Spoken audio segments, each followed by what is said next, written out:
Welcome to Xogot's modular series on 3D game development. This video will go more on depth on working with collision. Any physics body that is going to collide needs to have a collider as a child for collision to work. There are a few types of colliders. There are Trimesh colliders called concave. They're a perfect fit, but they're the slowest processing, and they're only really going to work properly on static bodies that don't move, or possibly on rigid bodies that are set to static. There's the bounding box, which are very fast processing. Convex colliders that curve outwards. The processing varies, but generally they're faster than Trimesh, though less accurate. Then there are just standard shapes like the box collider, capsule collider, sphere collider, and so on, and those are all pretty fast processing. Colliders can be made automatically, generating from one of the menus. So I'm going to do that with this one right here. Now, when you have your model, you want to go into the context menu by right-clicking, and then you want to make editable children so that you have access to the mesh object. Now, if you've added a mesh instance, you won't need to do that. All right, so I have my mesh selected. This gives me the mesh menu, and then I can create a collision shape from here. We have a couple options as to placement. I recommend going with the sibling option, and then you can choose the type that you'd like to go with. So I'm going to go with single convex, and when I create that, you can see the collision shape. Now, the collider's in the wrong location, so I just need to grab it and move it as a child of the physics body parent. So in this case, as a child of the rigid body. And now this has a collider. Now, if you have a CSG object, it's the same general process. You can just click on the combiner and then go to the CSG menu, and you can bake the collision shape from there. And in that case, the collider gets added exactly where it needs to be. If we hide the combiner, we can see that shape a little bit more clearly. Now you can also create your collision shape manually. So when you have your physics body, in this case a static body, you can just go to the plus, add a 3D collision shape. Now the collision shape by itself doesn't actually have a shape, so I need to pick a resource, new, and then I'm going to go with a new box shape collider because that is the shape that fits this best. I'm going to click on the box shape 3D, and then I just need to set the sizes to whatever they actually need to be. I think that's going to be 3 along the x-axis, and then I'm going to try 2 along the z-axis, and that actually looks like a perfect fit right there. So nice and easy making it yourself, particularly when you know the sizes that you're working with. The last way that we can make a collider is actually in the model itself. So if we come over to the track scene over here, the model for the track actually has a collider baked in. And so if we take a look over at the importer for the track model, you can see that there's actually a static body 3D and a collision shape 3D that are automatically imported with the model. And that's just because of how the mesh object was named. So .col at the end of the name, so .col at the end of the name, automatically generates the static body and the Trimesh collider as part of the model. So it is important if you're using that method to create that perfect fit collider that it's for something that's going to be stationary and is not going to be moving.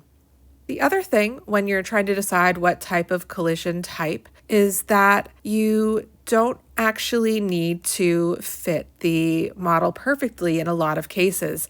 I mean, interlocking puzzle pieces, sure. Certain parts of the environment you might need to, but a lot of things don't need to be an absolutely perfect fit. So if we take this car model as an example, you can see that there's just a box-shaped collider, so it doesn't fit the silhouette of the car perfectly, but with how the car is going to be interacting with other objects, it doesn't need to. And actually, because of how the vehicle body interacts, it doesn't even need the wheels to be part of the collider, just the main part of the car. So similarly, with something like a tree, in this case, the collision shape is only added to the tree trunk because my player object is never going to be reaching the leaves of the tree.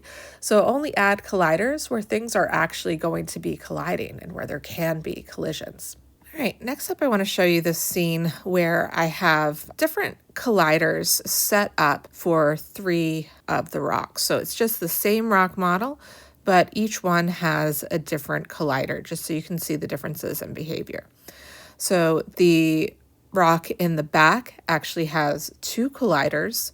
One is a sphere and one is a cube. This one is just the capsule, and this one is just the box.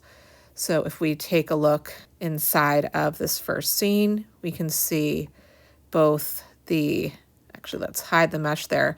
You can see the sphere, you can see the cube. So we have both of those colliders there. This one is just the capsule, and this one is just the box. So when I play the game, you can see that they behave differently.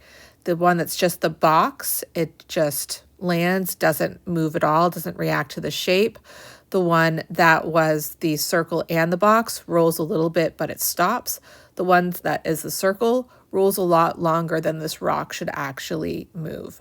So sometimes you need to use multiple colliders to get the best result without being too processing heavy.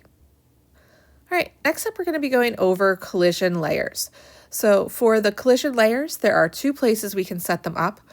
When I head over into the settings, I'm going to look for layer names and 3D physics, and I can create a label for each physics layer that I want to have objects on.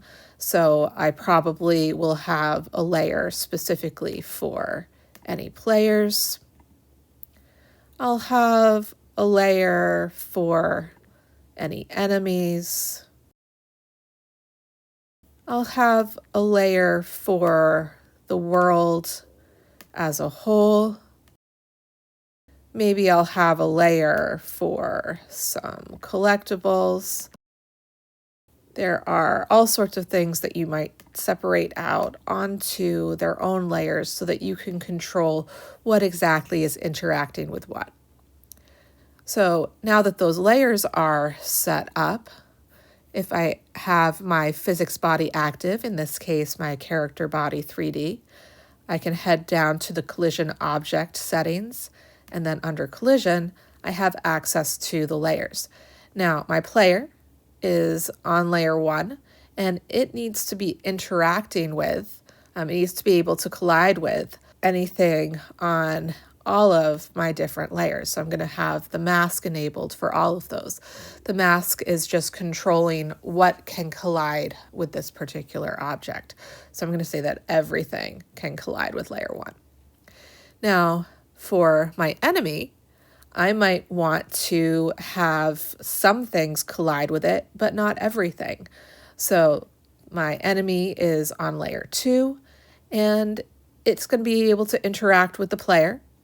It can interact with other enemies. It can interact with the world, but it can't interact with the collectibles. I can also go into the label settings by clicking on the little menu here and edit labels, and then the collision layers come up.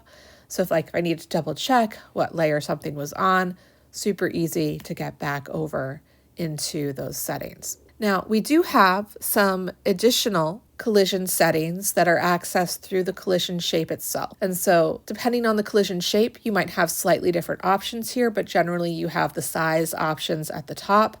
And then we have the custom solver bias.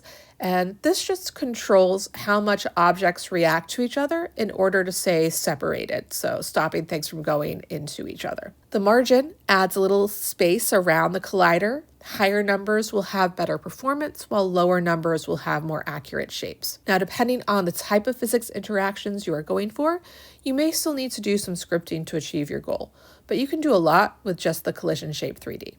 So have some fun experimenting, and we'll be back with more videos.